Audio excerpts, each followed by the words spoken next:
تمہیں یاد ہے جانا، جب میں رات کو بستر پر سونے کے لیے آتا تھا تو تمہیں کال کرتا تھا اور تم سے باتیں کرتے کرتے نیند آ جایا کرتی تھی۔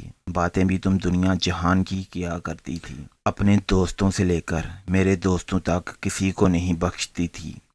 پھر جب میں تمہیں کہتا تھا کہ مجھے نیند آ رہی ہے تو تم کہتی تھی کہ سو جائیں نا، مگر کال نہیں بند کرنی، اور میں کال بند کیے بغیر ہی سو جایا کرتا تھا، اور تم سوئے ہوئے میری سانس کی آوازیں سنا کرتی تھی اور خود بھی سو جایا کرتی تھی۔ جب میں صبح اٹھ کر کال ٹائمر دیکھا کرتا تھا تو حیران رہ جایا کرتا تھا، کبھی 4 گھنٹے 52 منٹ، کبھی 3 گھنٹے 18 منٹ۔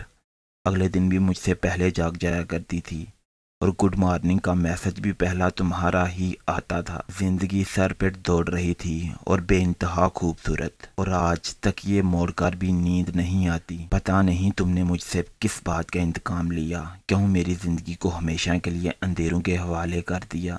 میں تم سے کسی قسم کا گلہ نہیں کر رہا اور نہ میں رو رہا ہوں، بس دل کا حال بتا رہا ہوں، ان راتوں کا حال بتا رہا ہوں جو اب مجھ پر ہنستی ہیں۔